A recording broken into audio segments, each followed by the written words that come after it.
सवाल थे, जो समस्याएं थी, कितना समाधान का आश्वासन मिला, कितनी समस्याओं को समाधान? नहीं, काफी सारे समाधान मिले हैं और डीएम सर ने नोट भी करा है जो जो बिंदु विशेष उठाए गए हैं। मुझे पूरी उम्मीद है कि अगली बैठक में हमें इस प्रश्नों के उत्तर मिलेंगे। मैडम, जल जीवन मिशन के अंतर्गत जो योजना चल रही है उसमें काफी लंबा घोटाला देखा जा रहा है। जिस तरीके से 98% सदन में जो कार्रवाई की बात कही है, वो 46% धरातल पे है, तो इतने बड़े भ्रष्टाचार किस तरीके से आगे? हमने ये संज्ञान में लाए हैं और कहा भी है कि बहुत सारी सड़कें ऐसी हैं जो तोड़ दी गई हैं और बहुत कम जल जीवन मिशन के तहत जितने गांवों को प्रमाण पत्र देना चाहिए था उतना प्रमाण पत्र नहीं मिले हैं। बहुत ही, मुझे लगता है 82% प्रमाण पत्र अभी तक नहीं मिले हैं। तो हमने ये बात रखी है और कहा है कि इसको जल्द से जल्द पूरा किया। ट्रम्प ने 50% टैरिफ लगा दिया है।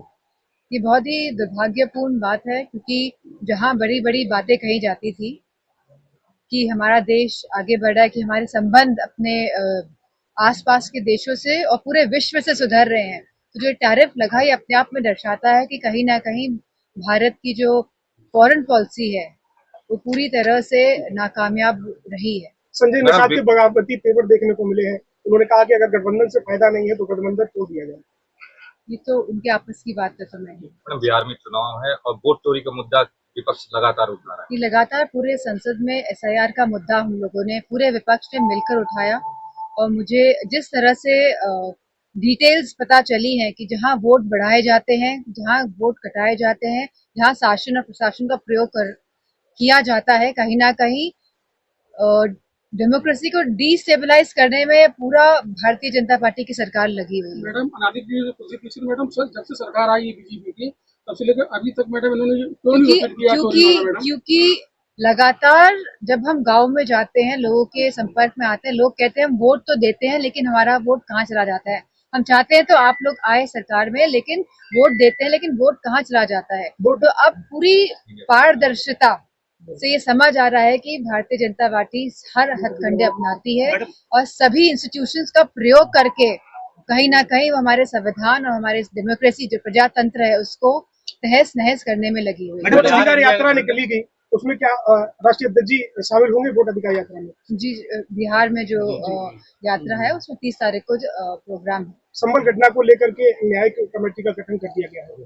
काफी समय बाद न्याय कमेटी संबल की घटना को लेकर न्याय आयोग की संबल घटना की रिपोर्ट आई है, उसमें मुख्यमंत्री को उसमें कहा गया कि ये घटना पूर्व नियोजित षड्यंत्र था। अब न्याय आयोग की टीम गठित कर दी गई है। लगातार देखने को मिल रहा है जब भी कोई बहुत ही विशेष मुद्दा होता है तो उस मुद्दे से भटकाने के लिए भारतीय जनता पार्टी के लोग या उनका गुट कोई ना कोई इस तरह के प्रकरण करता है जो लोगों के बीच में भ्रम फैला सके और सही मुद्दों से ध्यान भटका सके। मैडम, जो इंडिया पाकिस्तान के युद्ध में लगातार हो रही है कि सीएम और पीएम जो भ्रष्टाचारी अगर होंगे तो 30 दिन का जो टाइम दिया गया तो उसमें अन्य मंत्रियों को क्यों नहीं शामिल किया गया है?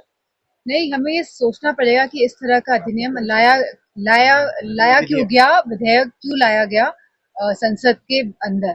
ये इसीलिए लाया गया, कहीं ना कहीं सरकार नहीं चाहती कि डेमोक्रेसी रहे, क्योंकि अगर आप चीफ मिनिस्टर को ही भेज देंगे जेल में और वो भी कोई पुष्टि नहीं है, और खुद जहां हमारे जो चीफ मिनिस्टर साहब हैं उन्होंने अपने आते ही अपने ऊपर के मामले हटाए कि नहीं हटाए। मैडम, बहुत महत्वपूर्ण का सवाल है। 54 दिन से हमारे विधि के प्रहरी हैं वो सड़क पे है। डीएम अपने जो घमंड में इतने चूर हैं तो विधि विरुद्ध ही खड़े हुए हैं। आपने एक पत्राचार भी किया था, पत्र भी लिखा, एक मिनट में उसमें इन्होंने एक जवाब भी दिया है कि जो विधि के प्रहरी हैं वो विधि विरुद्ध है।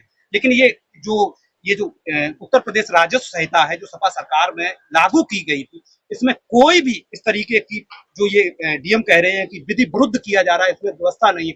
अगर व्यवस्था नहीं थी तो 2016 से जब से ये लागू हुआ और 2025 चल रहा है तो आरओ कोर्ट कैसे संचालित होता रहा? सवाल पहला ये है।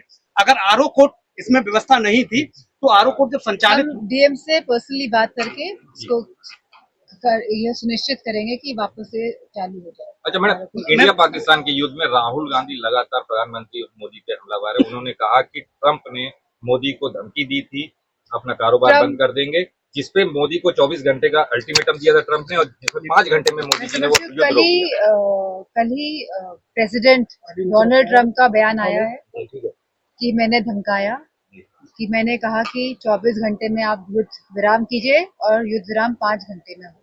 या तो भारतीय जनता पार्टी के लोग डोनाल्ड ट्रंप जी जो प्रेसिडेंट ऑफ यूएस है उसका खंडन करें उनकी बात का, और जब खंडन नहीं कर रहे तो मतलब ये बात सच है, अच्छा, ये स्वीकार रहे हैं इस बात को, अपने आप में ही दर्शाता दोनों ही है। देशों के लिए बोला था, आम इंडिया आदमी पाकिस्तान पार्टी के दोनों राष्ट्रीय के लिए। सेवक अरविंद केजरीवाल ने कहा है कि अमेरिका ने 50% टैरिफ लगाया, तो भारत को भी 100% टैरिफ अमेरिका पे लगाना चाहिए। ये बहुत ही सोचने वाली बात है, क्योंकि कहीं ना कहीं इसका जो इफेक्ट है वो पूरे देश में नजर आएगा, जहाँ बेरोजगारी बढ़ेगी, जहाँ हैंडीक्राफ्ट्स में है, और अलग 50% बहुत मायने रखता है देश के लिए, और ये दर्शाता है कि भारतीय जनता पार्टी की सरकार पूरी तरह से फेल मैडम अभी कुछ ही टेक्सटाइल्स में भी है, ब्रास के वर्क में है, हैंडीक्राफ्ट्स में है, कारपेट्स में है आपके, और बहुत सारी चीजों में उन्होंने टैरिफ बढ़ाया। मैडम अभी पार्लियामेंट खत्म हुआ है और अभी एक चीज पहली बार इतिहास में देखा गया है कि संसद में वोट चोर गद्दी छोड़ प्रधानमंत्री के लिए बोला गया। क्या लगता है, कितना आपको उचित लगता है प्रधानमंत्री के लिए इस तरह की बात?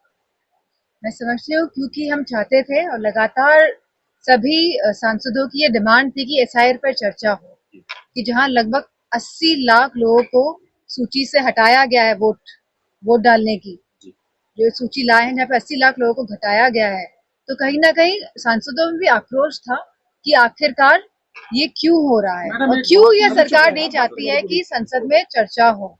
और कहीं ना कहीं जिस तरह कुंदरकी में हमने देखा है कि किस तरह का पूरा शासन प्रशासन का व्यवहार रहा है, इलेक्शन कमीशन को जहां लगातार हम लोग संपर्क करते हैं कि इस तरह की वोट चोरी हो रही है, कि वोट चोरी में सेंध लग रही है, लेकिन इलेक्शन कमीशन आंख मूंद के कोई जवाब नहीं देता है, तो कहीं ना कहीं सांसदों को गुस्सा है, और मैं समझती हूँ सही है। मैडम बिहार में राहुल गांधी जी की एक केवल रैली में डीएम को सस्पेंड कर दे आयोग, मैं संतुष्ट हूँ। क्या कारण है ऐसा कि अभी तक कोई कार्रवाई आई नहीं? ये हम शुरू से कह रहे हैं कि आयोग सरकार के साथ मिला हुआ है, और सरकार के इशारों में ही आयोग काम कर रहा है। महंगाई के हाथ में एसटी हसन ने कहा है कि बाहर के लोग अगर भारत में सब रह रहे हैं तो कौन सा बड़ा गुनाह हो गया, इनको संरक्षण दे देना चाहिए। कहीं ना कहीं लोगों का कहना है रोहिंग्या मुसलमानों को समर्थन देते हैं। अब बताइए, रह तो रहे हैं, बांग्लादेश से रह रही है ना। मैं आखिरी सवाल